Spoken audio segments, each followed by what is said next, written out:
Hello বন্ধুরা, প্রত্যেকে আসসালামু আলাইকুম।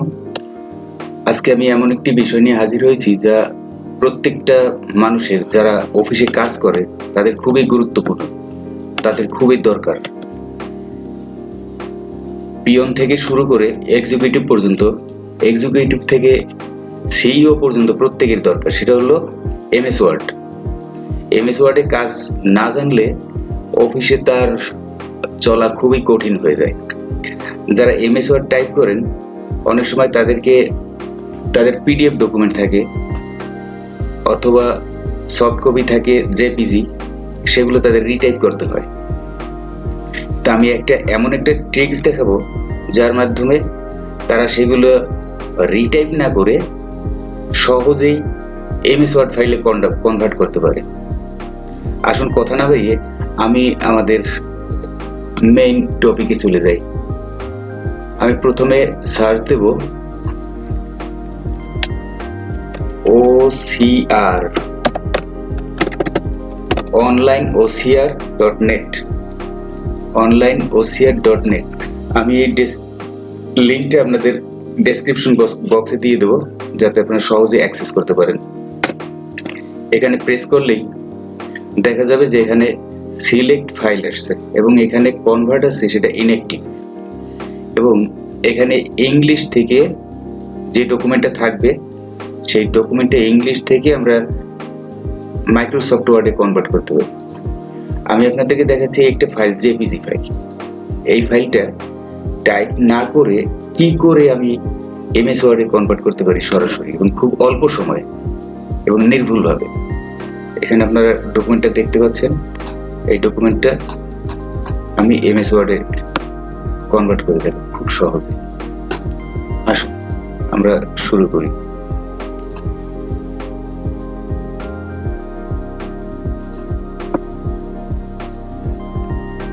ocr.online.net এখানে চলে আসছে। এখানে আমি ফাইলটা সিলেক্ট করবো। আমার ফাইলটা কোথায় আছে? আমার ফাইলটা ডেস্কটপে আছে। আমি সেখান থেকে ফাইলটা ধরিয়ে দেবো। এই ফাইলটা ধরিয়ে দিলে এখানে সে আপলোড হয়ে যাবে।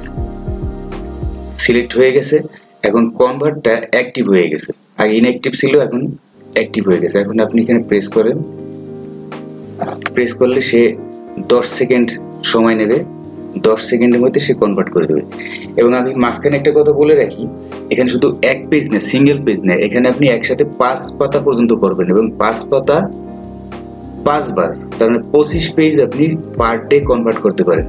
এটা টাকা দিয়েও কিনে নেওয়া যায়, কিন্তু যদি আমরা ফ্রিতে করতে পারি পার ডে আমরা 25 পেজ পর্যন্ত কনভার্ট করতে পারি। দেখেন ফাইলটা এমএস ওয়ার্ডে কনভার্ট হয়ে গেছে। এখানে এই যে আপনারা দেখতে পাচ্ছেন কনভার্ট হয়ে গেছে। এই ফাইলটা যদি ক্লিক করি সাথে সাথে আমি ডাউনলোড করতে পারবো। ডাউনলোড হয়ে গেছে, ডাউনলোড হয়ে গেল ফাইলটা। আসুন এখন আমরা দেখি ফাইলটা কোন পর্যায়ে ডাউনলোড হলো এবং ওরে আমরা কতটুকু কাজে খাটাতে পারি। ডাউনলোড, ফাইলটা ওপেন করি।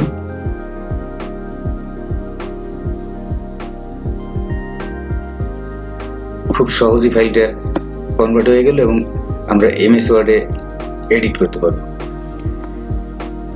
এখানে একটা জিনিস লক্ষ্য করি যে ব্যাকগ্রাউন্ডটা চলে আসছে। ব্যাকগ্রাউন্ডটা চলে আসায় আমাদের এই টেক্সট গুলো কিন্তু এডিট করা যাচ্ছে। যদিও ব্যাকগ্রাউন্ড চলে আসছে কিন্তু ব্যাকগ্রাউন্ডটা তো রিমুভ করা খুব সহজ, খুব সহজেই ব্যাকগ্রাউন্ডটা রিমুভ করা যায়। দিলাম, সাদা হয়ে গেল। কিভাবে? ফরম্যাটে গিয়ে, এখানে ফরম্যাটে গিয়ে ওখানে পিছনে যে আমাদের অ্যাশ কালার ছিল সেইটা এখানে শেপ ফিল, এখানে গিয়ে যে কালার দেবো ব্যাকগ্রাউন্ডে সেই কালারই হবে। হ্যাঁ, ও ধরে নিয়েছিল অ্যাশ কালার, এমন একটা কালার সে ধরে নিয়েছিল। এখন আমরা সেটা ব্যাকগ্রাউন্ডটা নো ফিল করে দিলাম, একদম কিছুই নেই। একটা কথা আছে, এখানে কিছুই নাই, সেটা ডিলিট করে দিই। ধরা যায়, সিলেক্ট করে যায়। এটাকে যদি চাই লেখা আছে, লেখাটা রাখতে চাচ্ছি, সেক্ষেত্রে আমরা আবার ফরম্যাটে গিয়ে শেপ ফিল, সাদা হয়ে যায়। আচ্ছা হলো। দেখ, এগুলো আমাদের অতটা বেশি প্রয়োজন না হলেও চলবে। এখানে দেখেন এমএস ওয়ার্ড ফাইলটা কেমন আসলো। একদম অ্যাজ ইট ইজ, যেমন আমরা চেয়েছি তেমনই আসছে। ওখানে আমরা পিডিএফ ফাইলটা দেখি। পিডিএফ ফাইল এটা না, জেপিজি ফাইলটা কি অবস্থায় আছে আমরা দেখি। এই দুইটা ফাইলকে যদি আমরা পাশাপাশি দাঁড় করাই তাহলে আমরা দেখতে পাবো যে এর কতটুকু চেঞ্জ, এর আদৌ চেঞ্জ আছে কিনা, এর আদৌ কোনো চেঞ্জ আছে কিনা আমরা দেখে নিই, জাস্ট কম্পারিজন।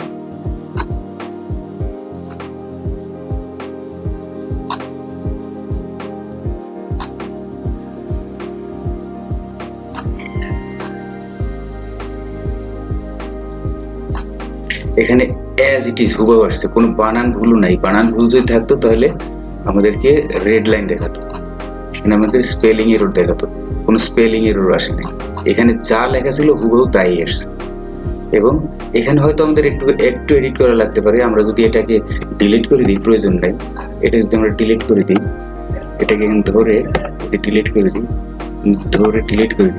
ঠিক আছে। আমরা দেখি এখানে কি ছিল। এখানে যা ছিল সেটুকু আমাদের লিখতে তো অসুবিধা নাই। উইকনেস শুধু, এরপর আছে সিগনেচার ডেট, তার মানে একই, হুবহু একদম একই। তাহলে এটা আমরা জাস্ট কপি করে নিয়ে এখানে যদি বসিয়ে দিই অথবা হাতে লিখেও দিই, আমাদের তো সব তো লেখা লাগলো না, সামান্য একটু এডিট, এটা তো আমরা করতেই পারি। এখন আমরা লিখি উইকনেস, এরপরে দিছে 1 দিয়ে এর একটা পেস্ট করে দিয়েছে,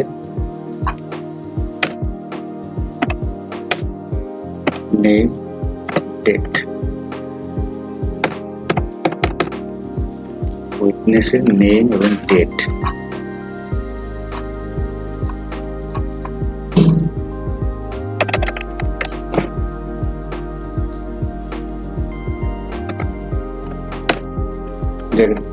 দ্বিতীয় পেজে চলে গেছে, এটা কোনো বিষয় না। এটা আমরা লেআউটে গিয়ে চেঞ্জ করে দিতে পারবো,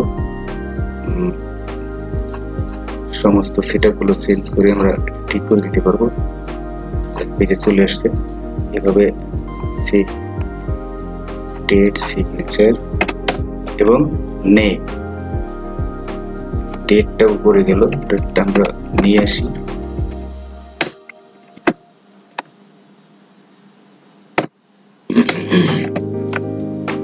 এরকম যদি আমরা আরো একবার কপি করে নিতে পারি খুব সহজেই। আর একবার হয়ে গেল, এখানে ছিল 1,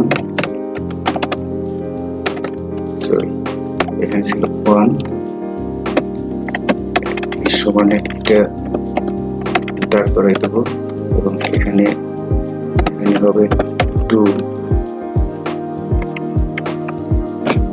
গিয়ে এটাকে আমরা একটা ট্যাব দিয়ে অ্যাডজাস্ট করে নিই, এটাকে একটা অ্যাডজাস্ট করে নিই, এখানে একটা ট্যাব দিয়ে দিই নেমের পরে, জাস্ট এ হয়ে গেল। পিছনের পেজটা আমরা ডিলিট করে দিই, নেমের কাছে এসে ডিলিট পেজ চলে গেল, একদম হুবহু হয়ে গেছে, খুব সহজে। আপনারা দেখতে পারলেন যে ডকুমেন্টটা খুব সহজেই জেপিজি থেকে এমএস ওয়ার্ডে কনভার্ট হয়ে গেল এবং আপনারা একই কাজ পার ডে 25 পাতা পর্যন্ত করতে পারবেন। এক স্লটে 5 পাতা করে নেবে এবং খুব সহজেই আপনারা করতে পারবেন। যদি আপনাদের ভিডিওটি দেখে ভালো লাগে তাহলে আমার ভিডিওতে একটা লাইক, শেয়ার এবং কমেন্ট দিবেন। ভবিষ্যতে আপনাদের জন্য আরো প্রয়োজনীয় টিপস নিয়ে আসবো যেগুলো আপনাদের খুবই কাজে দেবে। ধন্যবাদ।